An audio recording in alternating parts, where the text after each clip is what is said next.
Dear student, आज के इस वीडियो में जर्मनी के एकीकरण पर चर्चा करेंगे। सबसे पहले एकीकरण को समझेंगे कि एकीकरण से क्या तात्पर्य है।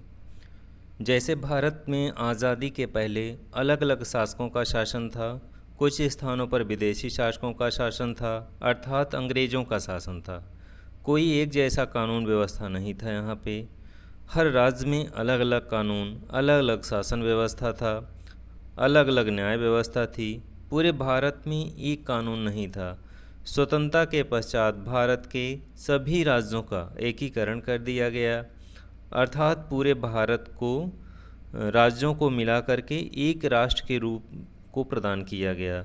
तो इस तरह से पूरे भारत में एक रूपता आई, अर्थात राज्यों को एकता के सूत्र में बांधा गया। तो जैसे पहले अलग अलग शासक थे, अपने तरीके से कानून बनाते थे। कहीं पे अंग्रेज़ों का शासन है, कहीं पे देसी रियासतों का शासन है, कहीं किसी और राजा का शासन है। तो पूरे भारत में एक रूपता नहीं होती थी। लेकिन आज़ादी के बाद इन राज्यों को क्या किया गया, एकीकृत किया गया। जैसे सरदार पटेल ने इन राज्यों को एकीकृत करके एक राष्ट्र बनाया। तो एक राष्ट्र बनने के पश्चात पूरे भारत में जो भी कानून बना पूरे भारत में लागू हुआ, पूरे भारत में एक रूपता आ गई। तो इस तरह से पहले नहीं था, एकीकृत होने के बाद भारत में एक रूपता आ गई। डियर स्टूडेंट, इसी तरह से जर्मनी में भी अलग अलग राज्य थे। इन सभी पर अलग अलग शासकों का शासन था। अधिकांश भाग पर ऑस्ट्रिया का शासन था। इसको भी हम लोग समझेंगे कि जर्मनी के अधिकांश क्षेत्रों में ऑस्ट्रिया का शासन था और कुछ भागों पर अलग अलग शासकों का शासन था। जब तक बाह्य और आंतरिक शक्तियों से मुक्त करके इन राज्यों को एकीकरण न किया जाता, तब तक एक जर्मनी के एक राष्ट्र के रूप में न निर्मित होता। तो इस तरह से कहने का तात्पर्य है कि जर्मनी में भी अलग अलग राज्य थे और इन राज्यों पे कहीं ऑस्ट्रिया का शासन था, कहीं किसी और का शासन था।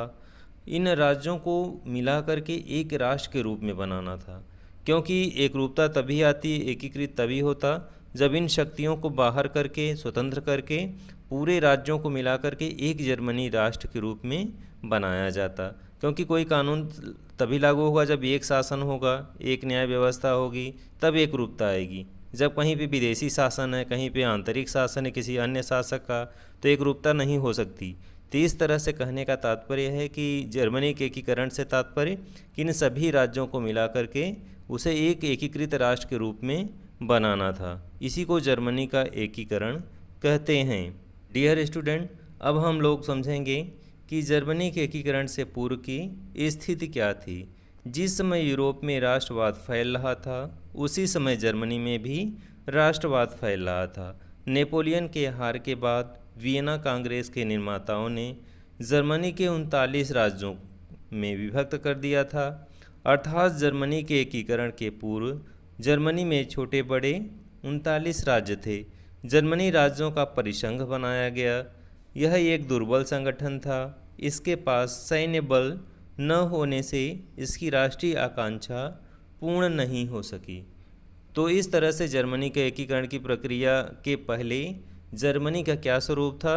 जर्मनी जो है 39 राज्यों में विभक्त था और जर्मनी में अलग अलग क्षेत्रों पे अलग अलग शासकों का शासन था। कहीं पे ऑस्ट्रिया का शासन, तो कहीं पे आंतरिक शासन। ऑस्ट्रिया इस परिसंघ का नेतृत्व कर रहा था। तो इस तरह से जर्मनी जो है एकीकृत होने के पूर्व अलग अलग शक्तियों का शासन था। अधिकांश भाग ऑस्ट्रिया का शासन था और इस तरह से जर्मनी अलग अलग राज्यों में बटा हुआ था। किसी भी तरह की एक रूपता पूरे जर्मनी में नहीं थी।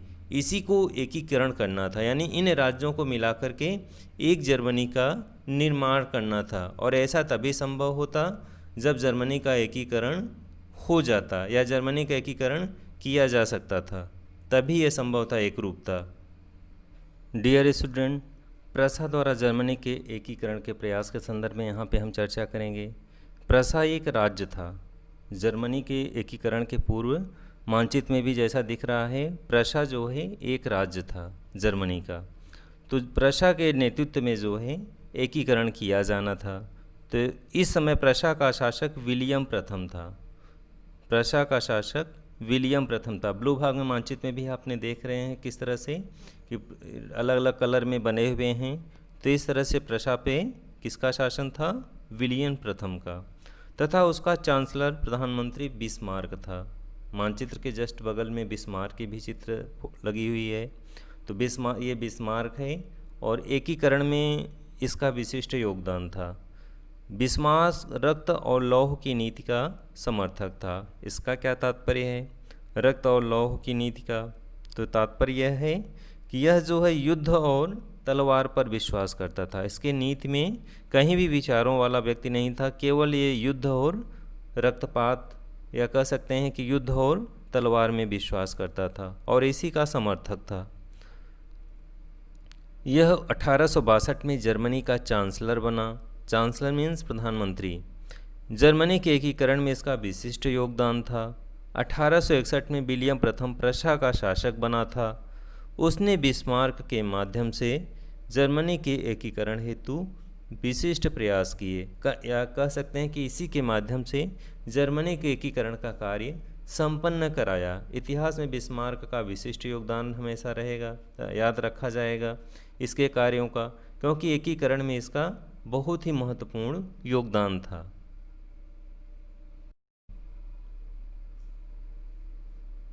डियर स्टूडेंट, तो किस तरह से प्रशा के नेतृत्व में जो है जर्मनी के एकीकरण का कार्य संपादित किया गया। 1861 में विलियम प्रथम प्रशा का शासक बना।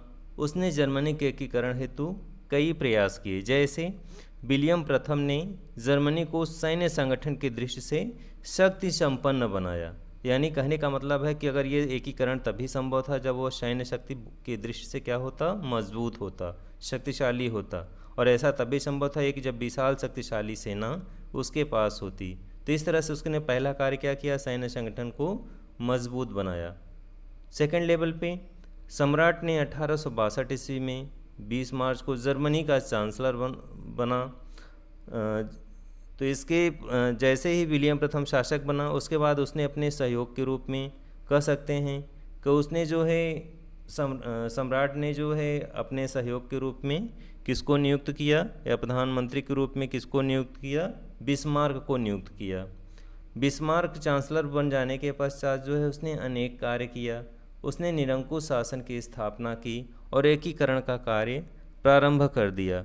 तो इस तरह से कह सकते हैं कि प्रशा द्वारा जर्मनी के एकीकरण का प्रयास प्रारंभ किया गया और एकीकरण जब तक हो नहीं गया, बिस्मार्क के माध्यम से ही इस कार्य को संपादित किया गया। डियर स्टूडेंट, जर्मनी के एकीकरण के कई चरण थे कि ये प्रक्रिया कैसे कैसे क्रमबद्ध तरीके से आगे बढ़ी, इस पर चर्चा हम लोग करेंगे। तो हम लोग जर्मनी के एकीकरण के चरणबद्ध तरीके से इस पर चर्चा करेंगे। जर्मनी के एकीकरण के 3 चरण थे।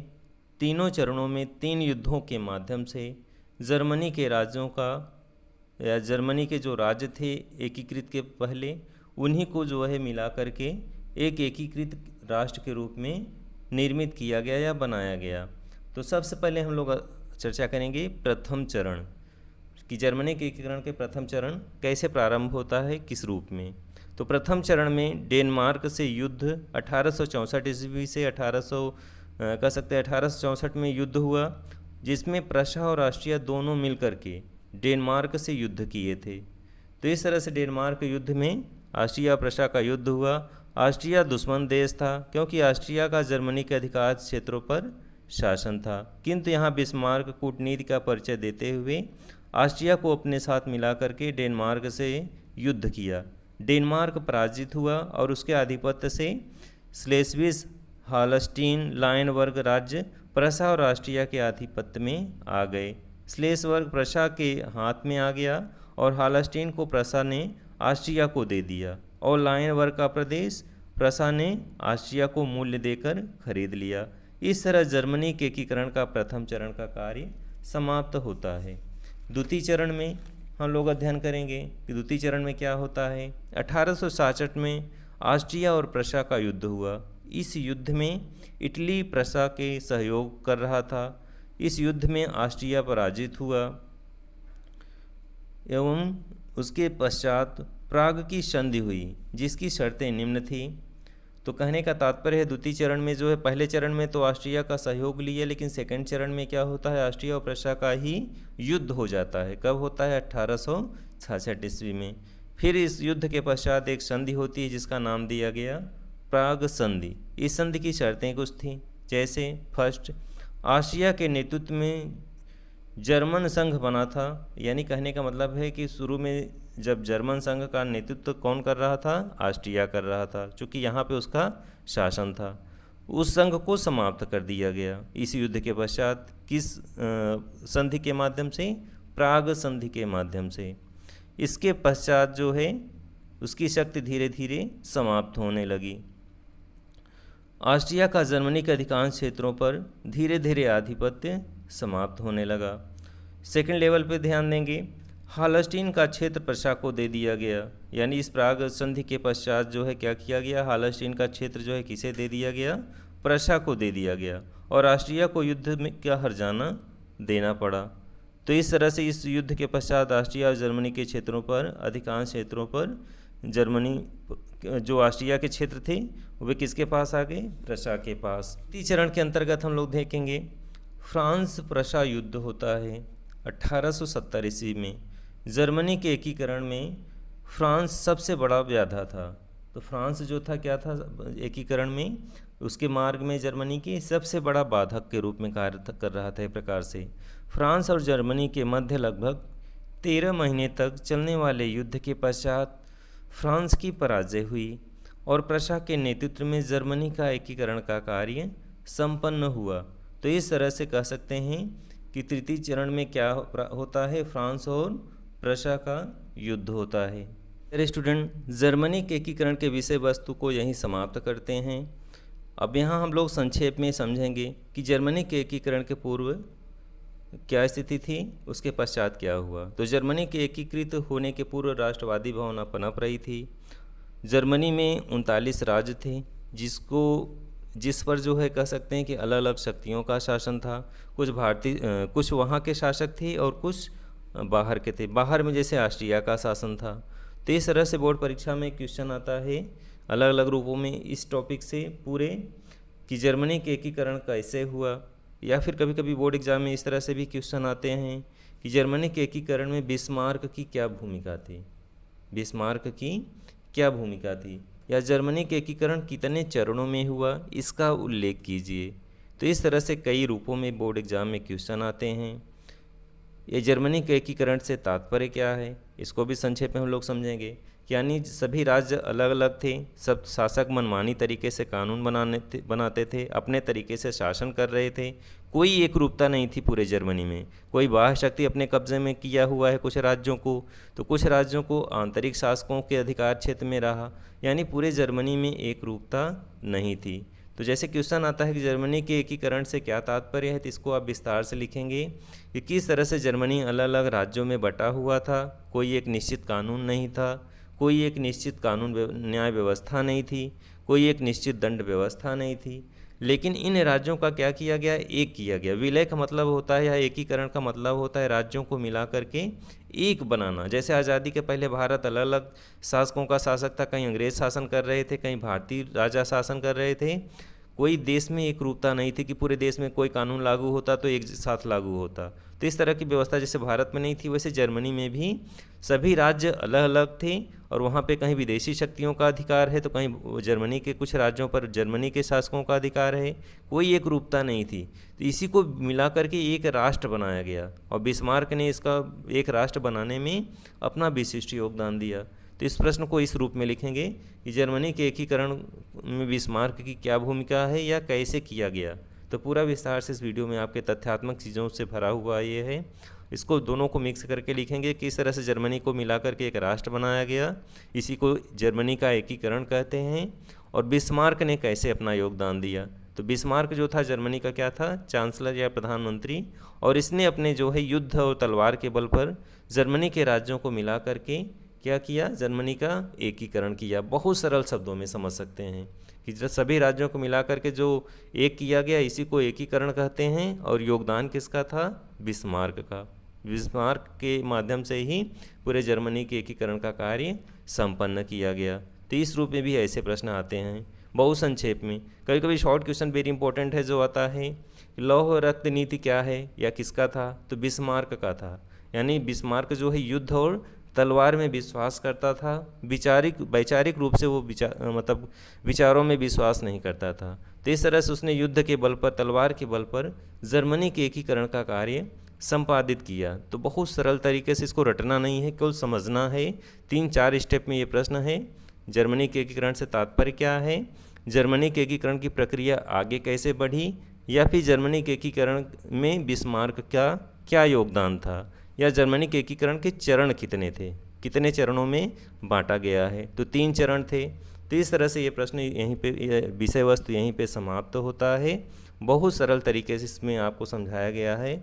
इसको रटने की प्रवृत्ति को न ध्यान देंगे, बल्कि इसको अच्छे से समझेंगे। एक बार वीडियो को समझ लेंगे तो आसानी से बोर्ड परीक्षा में किसी रूप में प्रश्न पूछा जाएगा, उसको आप आसानी से कर सकते हैं। इसी में जैसे फर्स्ट एकीकरण में फर्स्ट स्टेप पे जो मानचित्र में दिखाया गया है 3 राज्य थे, जैसे स्लेस्विग थे, होल्स्टीन थे।